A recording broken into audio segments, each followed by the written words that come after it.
Hello, everyone.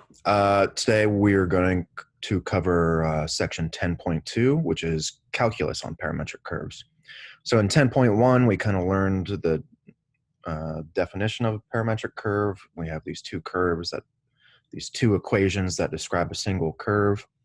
Now we're going to learn how to do calculus on these sets of parametric equations. So we don't want to just draw them. We want to be able to do things like take derivatives, or in other words, find slopes of tangent lines, right? Um,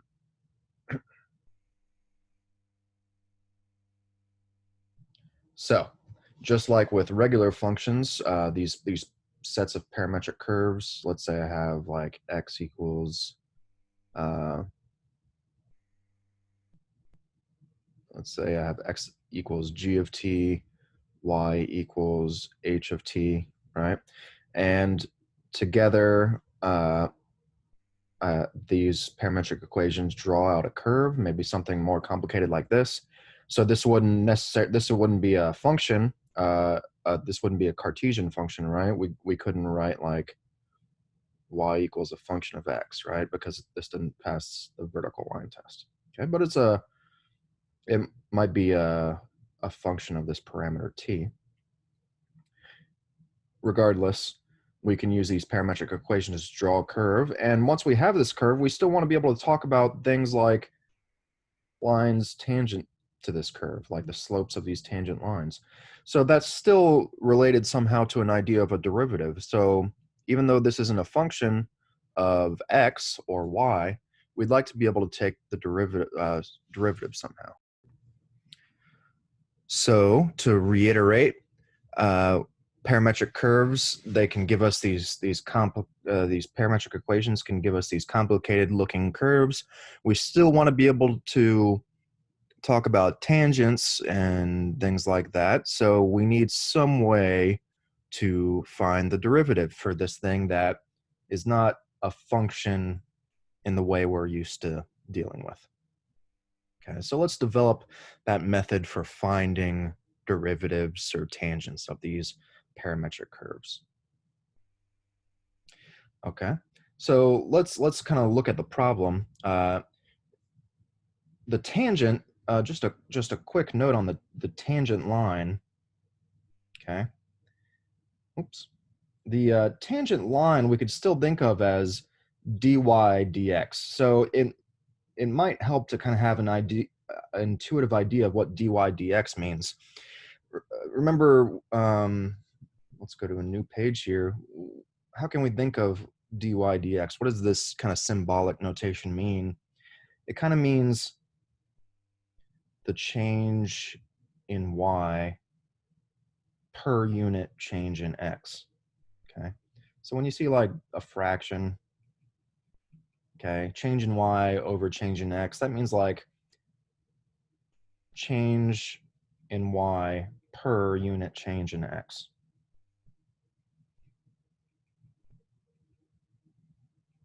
Okay, so that's a good way to interpret that. So these slopes, if I'm looking at this curve in the xy plane, right, the slope I could still think of as dy dx. It's still how much the y coordinates of these points are changing as I change a coordinate in x. That would still give me this slope here. Okay, all right. So even though I have these parametric equations and they're separate and they're in terms of t, I still want to find this dy dx because that's going to give me my classic idea of the slope of that tangent line in the plane. Okay, so even though everything's in terms of t up here, I still want to find this dy dx. Okay, so how do I do that? Well, here's a good intuitive way. I kind of call it the naive way, not to say it's bad. It's just not very rigorous, right? We could think of dy dt and dx dt as fractions. Okay, so let's go to another new page. Let's say I knew what dy dt are. Okay, what do I mean by dy dt? If I have y equals h of t, then dy dt would just be, if this is a function, I would just differentiate that function with respect to t. So if y is like t cubed, dy dt is just 3t squared, okay? All right, so think of this dy dt as a fraction. And then what would dy dt divided by dx dt be, okay? Remember how we deal with fractions. If I'm dividing by a fraction, I multiply by the reciprocal, right? So this is the same as dy dt times dt over dx. And then I could think of the dt's as canceling, and that would give me dy dx, okay? So this is kind of a quick and dirty way to think about it. I think it's good for intuition, all right? We end up with dy dx. The problem is, all right, can we actually think of these things as fractions? Okay, it's fine to do so on an intuitive level. Okay. So if you want to just keep that in mind, that's a good way to think about it. I will now kind of give a more rigorous way to approach it if you want to see that. If this confuses you, don't worry about it too much. There's going to be a formula at the end that you can just memorize. If you can understand this kind of rigorous stuff, that's great. Okay, so we want to find dy dx, and what we have are these equations here. Okay, let's say x equals g of t and y equals h of t. Let's assume for a minute that y is a function of x, but maybe we don't know what that function is. So we have x equals g of t and y equals h of t. And hypothetically, we're saying, all right, well, maybe y is a function of x. And we have formulas for these g and h, but maybe we don't have a formula for f, okay? So that's where we're at.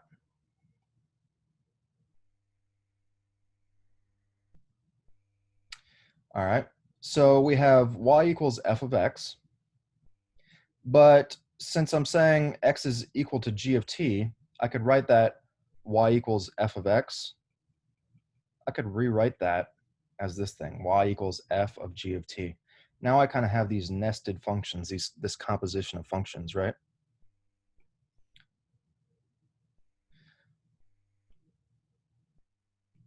Now let's take this thing and let's actually differentiate with respect to t.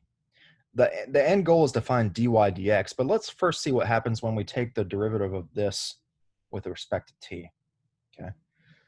So I'm starting here. I got y equals a function of x. I'm assuming y equals a function of x. And then I'm replacing x with that g of t from my parametric equation, right? I have x equals g of t, y equals h of t. So I'm just replacing x with that g of t. Now I'm going to differentiate both sides, okay? And this is a lot of symbolic notation, so don't worry about it too much if you get lost. We got d over dty, okay? So I'm differentiating y with respect to t. And then I'm doing on the same thing on the right side. I'm taking this, I'm differentiating with respect to t. Okay, so that's what this line is. Okay, so this from this line to the next line, on the left side we have dy dt. So the derivative of y with respect to t, and on the right side, okay, if I want to differentiate this thing with respect to t, I need chain rule, right? So chain rule would tell me, okay, this thing is going to be what? I would have like f prime of g of t times g prime of t, right? Chain rule. All right, so f prime of g of t, that's just this df dx. I'm differentiating this outer function with respect to x, okay? And then I need to, and since x equals g of t, so I've differentiated the outer function with respect to x, and then I need to take the derivative of the inner function, right? Okay, that would be my g prime of t. Okay, so I have df over dx times dg over dt. Okay. But remember, this g is our x. So really what this is this is dx dt. Okay. So let's look at this line. So on the left side, I still have my dy dt. On the right side, I got this df dx times dx dt. And remember that y, this f, is our function for y, right? So really what I have here is dy dx. Okay. So what I have is dy dt equals dy dx times dx dt.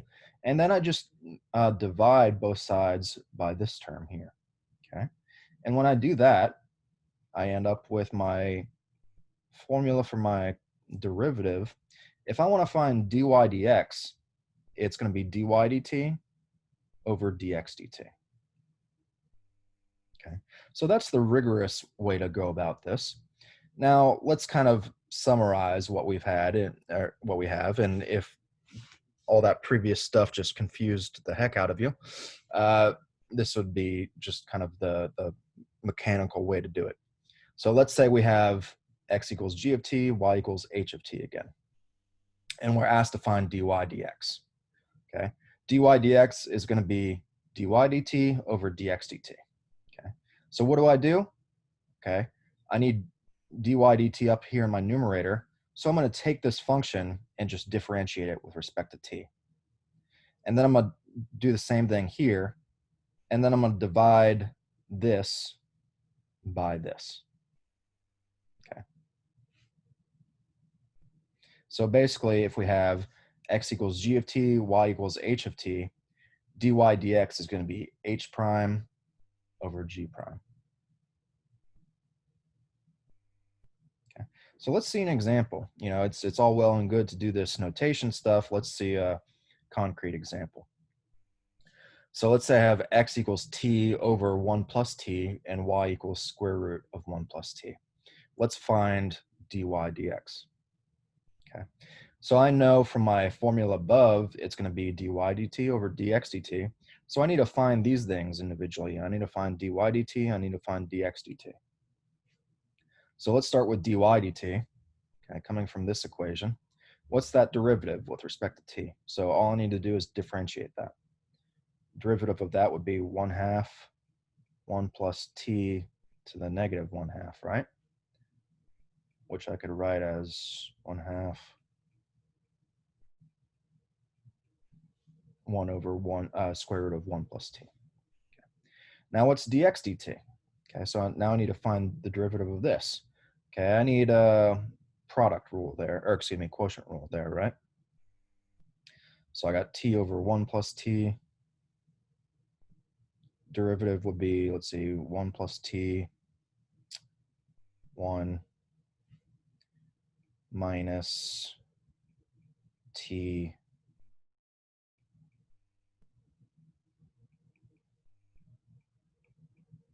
Okay, that would be my quotient rule, right? We could simplify this. Let's see, that would end up being just 1 over 1 plus t squared, I believe. Okay, so we found our dy dt and our dx dt individually. Now to find dy dx, it's just going to be this divided by this.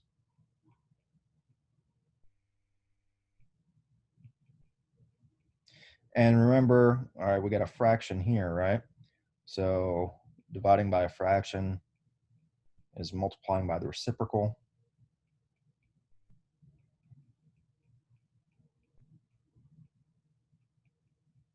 Okay, so we have this, which should be equal to 1/2 1 plus t to the 3/2. Okay, so that should be my final answer. That should be my dy dx. Okay. So finding derivatives, this dy dx, you know, maybe the kind of theoretical background is kind of complicated, but the formula is not too bad, right?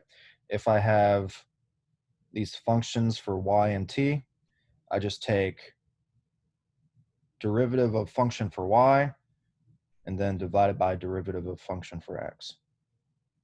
Okay, and that gives me my dy dx.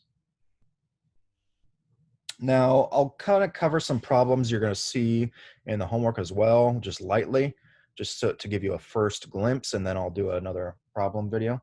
So let's say I have x equals t cubed plus 1 and y equals t to the fourth plus t, and I want to find the slope of the tangent line when t equals -1. So I need to find dy dx, and then I need to plug t equals -1 into this, okay?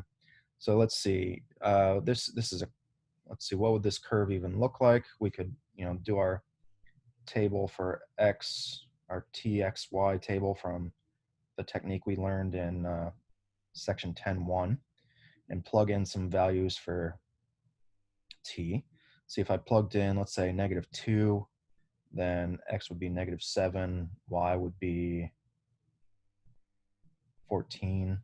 If I plugged in -1, I'd have 0 and 0. If I plugged in 0, I'd have 1,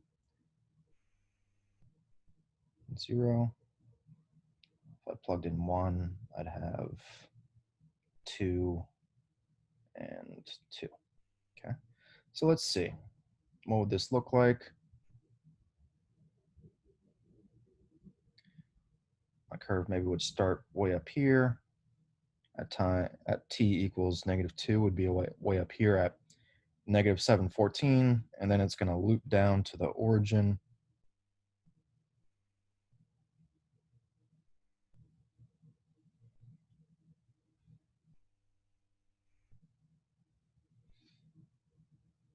Okay, so it's going to look something like this, and maybe something like this is going on. I'm not sure exactly what this curve is going to look like. We could plug it into some graphing software and get a better picture, but based on these 4 points, this is roughly what's going on.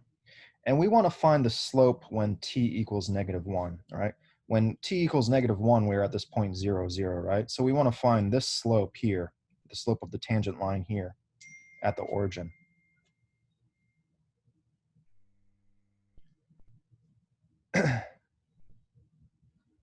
Okay, so it looks like it's going to be some negative number, right? We're looking at the slope at this point here.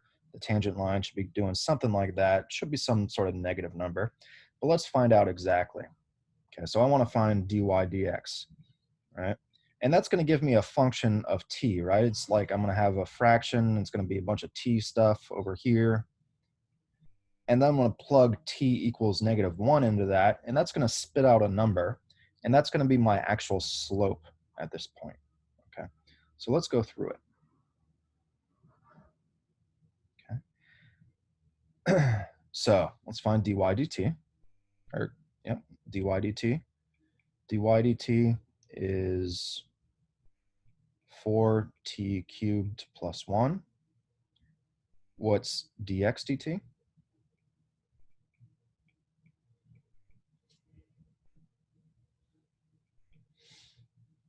Okay, that's going to be 3t squared.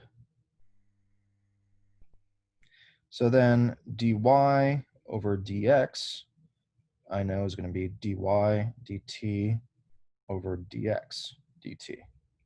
All right, so that's 4t cubed plus 1 over 3t squared.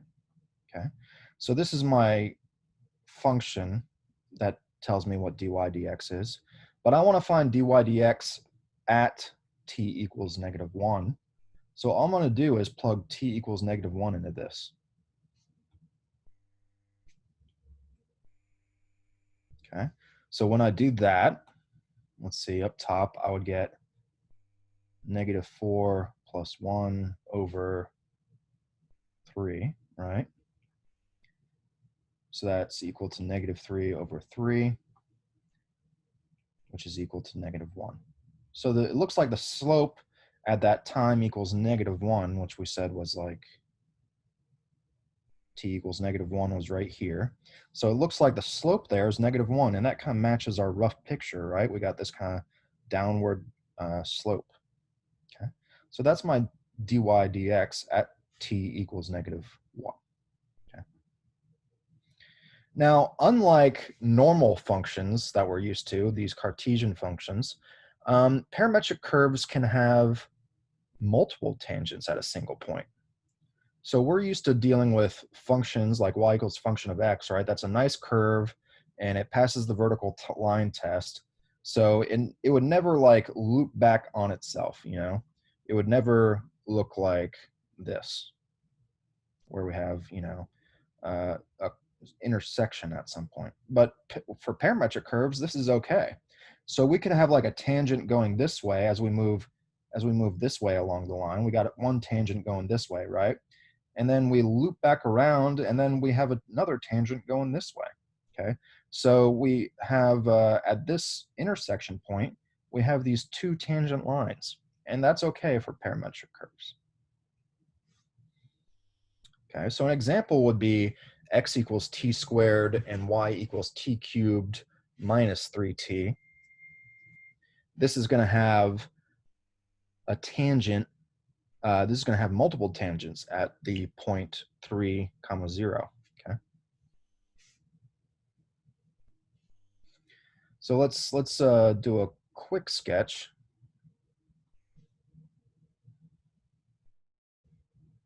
Okay. Oops.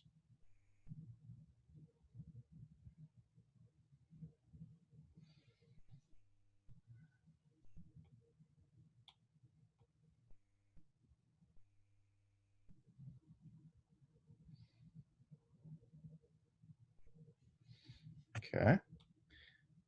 Let's figure out what this curve would roughly look like. Let's do our table. T, X, Y.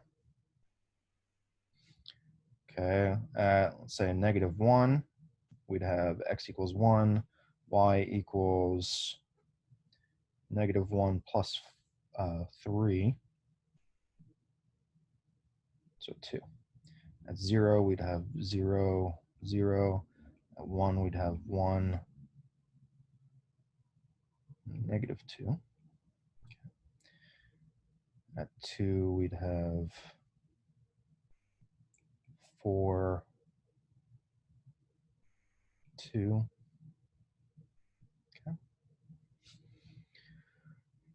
Okay. So maybe our curve, again, this is just a really rough sketch, but maybe our curve looks something like this. So I got 1, 2, okay.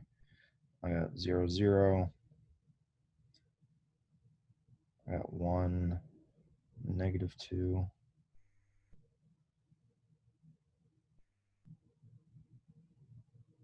I got 4, 2.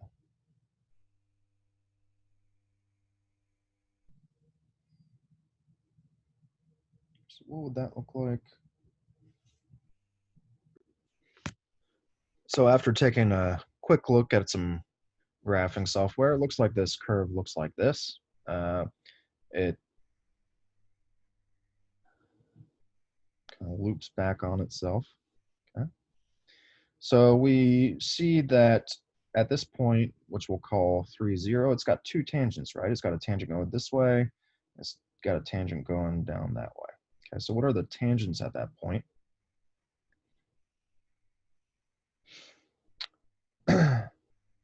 We need to find dy dx. Okay, so first I need to find dy dt. Okay, that's going to be 3t squared minus 3. Dx dt, 2t. So dy dx is going to be 3t squared minus 3 over 2t. Now, this gives me a dy dx in terms of t, but I want to find dy dx at this Cartesian point 3, 0, right? So I got to figure out what t's give me this point, okay? So how can I figure that out? Okay, I need to plug two different t's in here, right, to get two different slopes. What are those t's? Okay, what I'm going to do is I'm going to take this this equation for, let's start with this, x equals t squared. Okay, we know x at this point equals 3. So I'm going to set 3 equal to t squared. Okay, and I need to solve for t, right? This should have two solutions. You know, this should, because our parametric curve passes through this point twice. So there should be two solutions to this equation. Okay, and we know, yeah, okay, so plus or minus square root of 3 is going to equal t, right? So at these two times, if we want to think about t as time, our parametric curve is going to pass through this point here. Okay, so I'm going to take these two times, I'm going to plug them into my dy dx, and that's going to give me two different slopes, right? So when I plug in t equals negative square root of 3, my dy dx is going to be, let's see, 3 times negative square root of 3 squared minus 3 over 2 square root of 3. Excuse me, negative 2 square root of 3.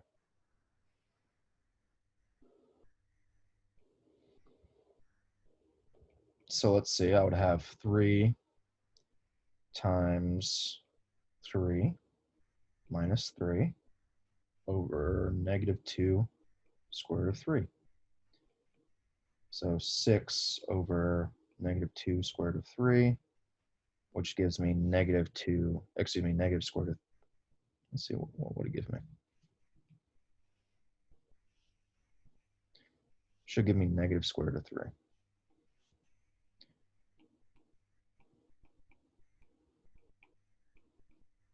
Okay. So one of these slopes is negative square root of 3. Okay, so that looks like this one, right? Going down this way. So that slope is negative square root of 3. What happens when I plug in t equals positive square root of 3?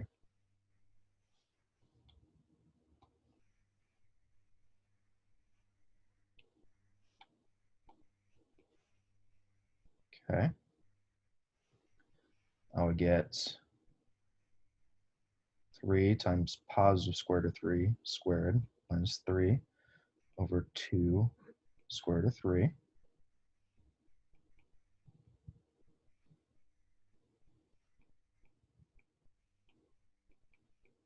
In that case, the slope would be positive square root of 3. Okay, so that would be this positive slope going up this way.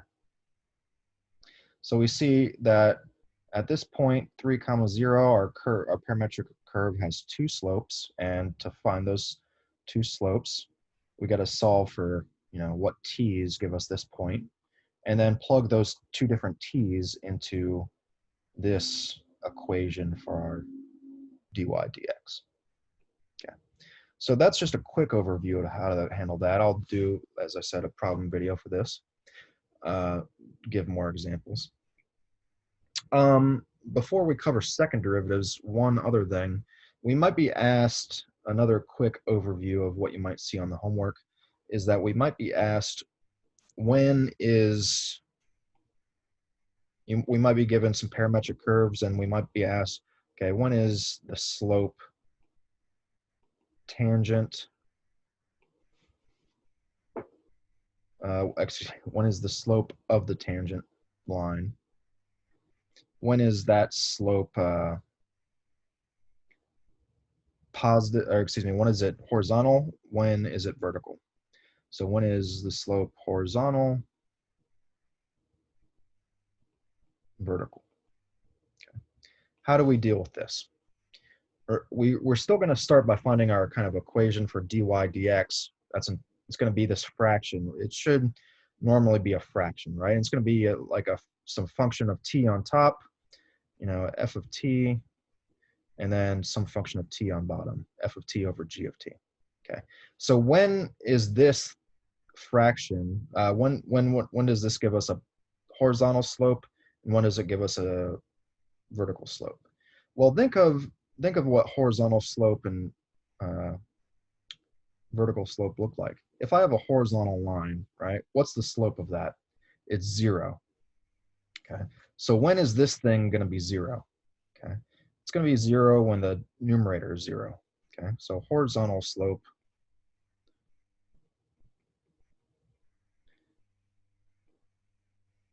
is when our numerator is equal to 0. Okay, and what's a vertical line? Okay, if I have a vertical line like this, what's the slope of that line? It's infinite, right? It's straight up. It's infinite. So when is this fraction infinite? You know, it's hard to say because well, it's intuitively it makes sense, but um, if we divide by 0, that would kind of end up giving us infinity, right? So think about like 10 divided by 1. Okay, that's 10. 10 divided by 0.1. Okay, that's what, 100? And then if I do 10 over 0.001, that's getting even bigger and bigger and bigger, right? So maybe intuitively we see 10 over 0, even though that's not defined, we could sort of think about that as being infinity, okay?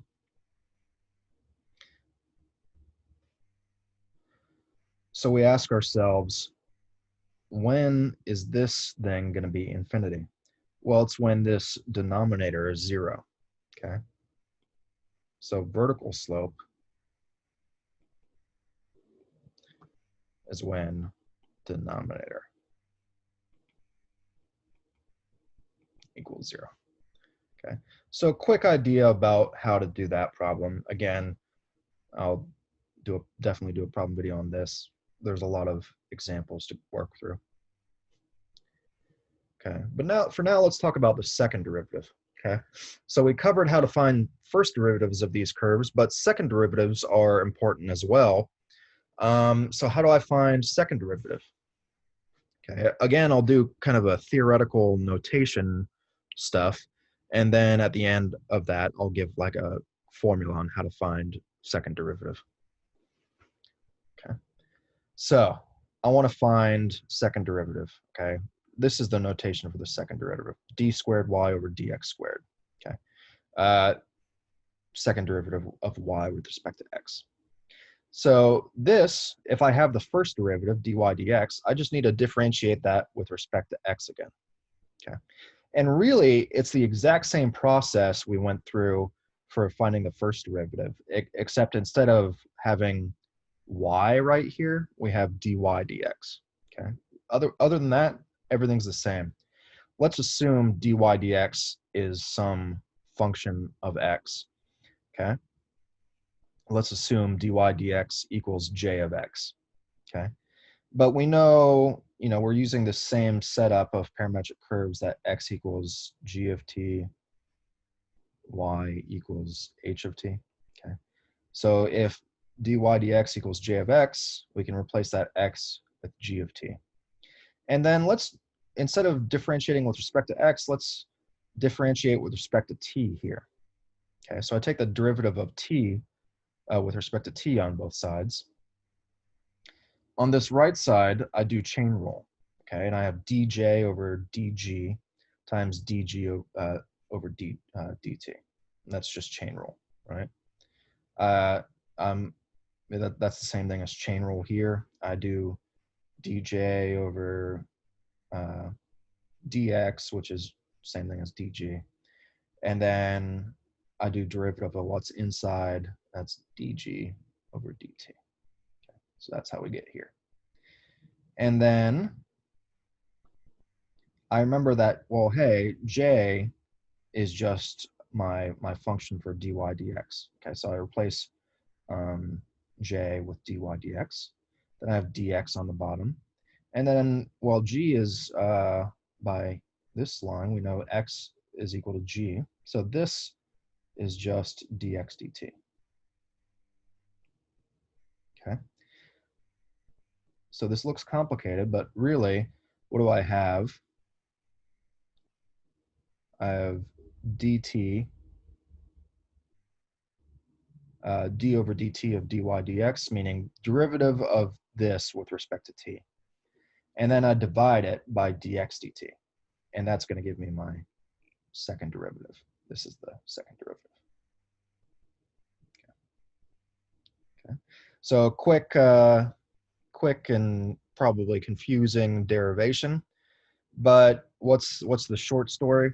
If I want to find dy dx, what do? I find dy dx first. Okay, I find the first derivative.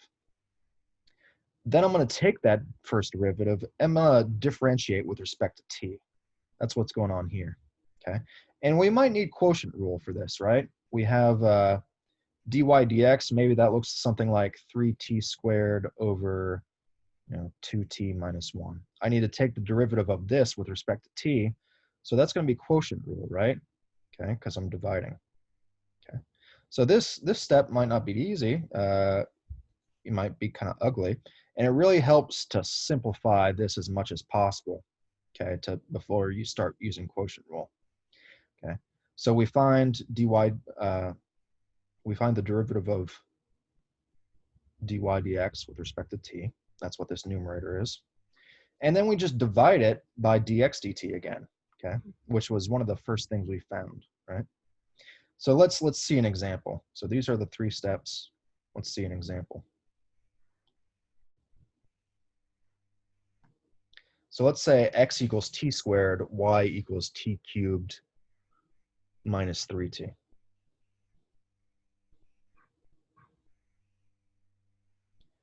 Okay. So first of all, I need to find dy dx. So I need to find dy dt. That's 3t squared minus 3. Dx dt, 2t.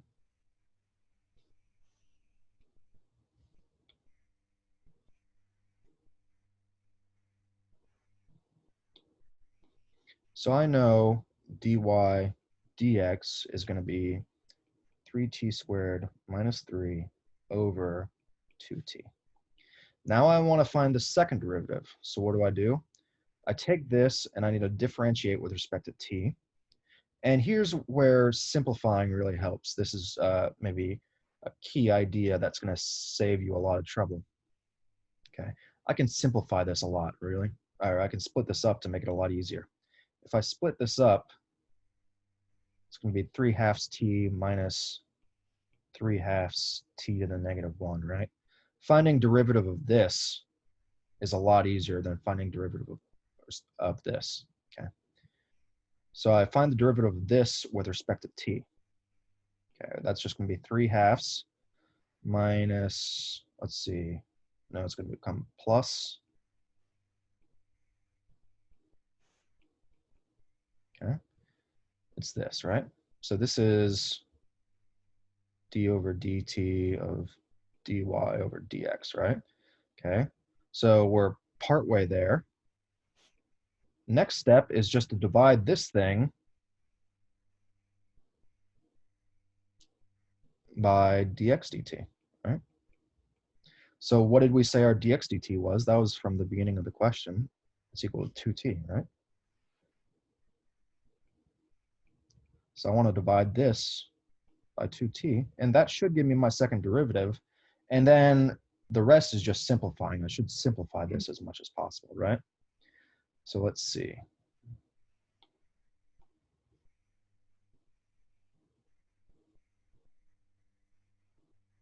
Simplifying that, I'll get 3 over 4t plus 3 over 4t, well, t to the negative 3. And just to keep this all in the same form, we could write this like this. Okay, so this is my second derivative.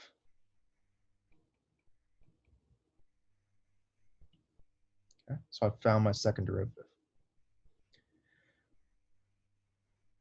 Finally, this is again just like finding horizontal slope, vertical slope that was really just an application of finding the first derivative, right?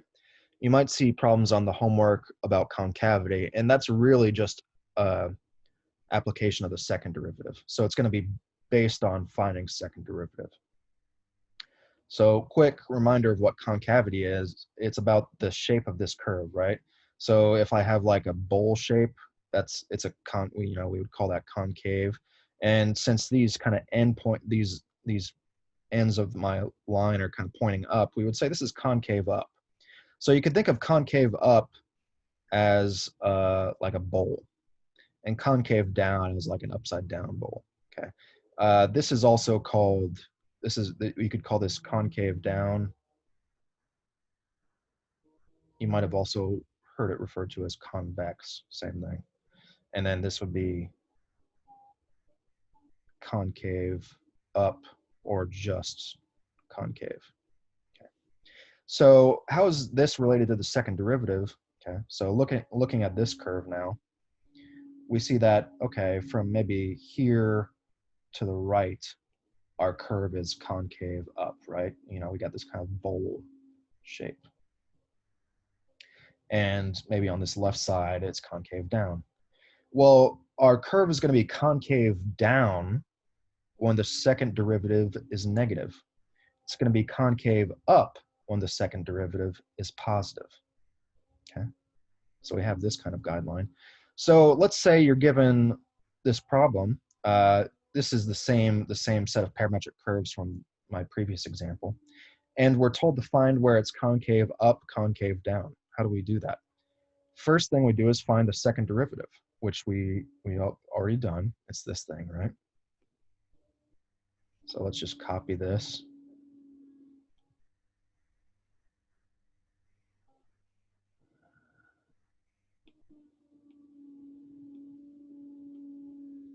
Okay, we found the second derivative.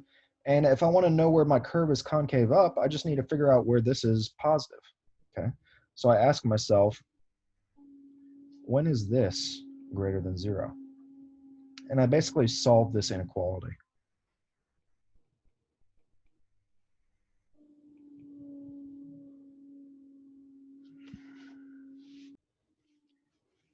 And this can be made a lot easier with some modifications, some a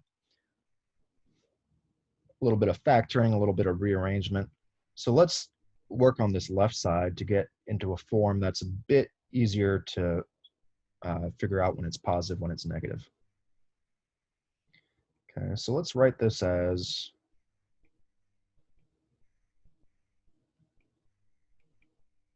this. I've factored out the 3/4. And then let's multiply by t squared over t squared. Okay. If I, excuse me, how about t cubed over t cubed? Okay, really I'm just multiplying by 1 here, so I'm not changing anything, right? But then this, this would become, let's see, t squared over 1 plus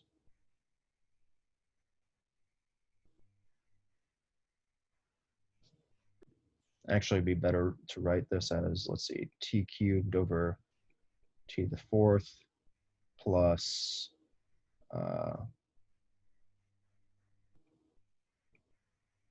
t cubed over t to the 6th. Okay, and then let's just simplify as much as possible. Let's see, this is,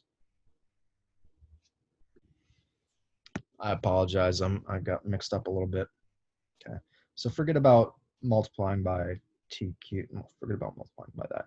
Really what we want to do is let's just combine this fraction. Okay, so we need a common denominator, right? So 1 over t, that's the same as what? T squared over t cubed, right? Okay, plus 1 over t cubed. Okay, and now I can combine these into this. Okay, so this is going to be easier to tell when this is positive, when it's negative. Okay, so first of all, this positive 3/4 doesn't affect anything, right? If you want it, we could ignore that. And to justify that, we could say, okay, let's multiply both sides by 4/3. Okay. On the left side, if I multiply everything by 4/3,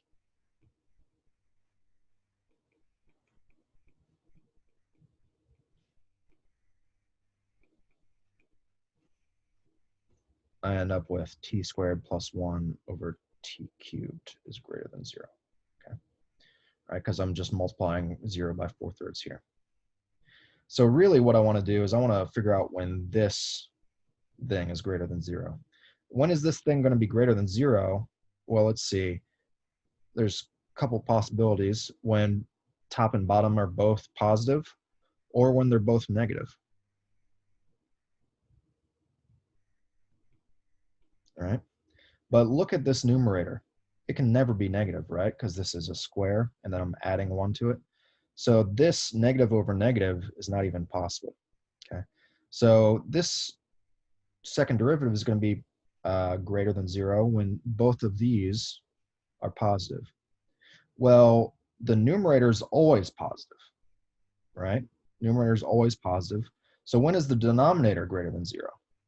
Well, this denominator is greater than 0 when t is greater than 0. Okay.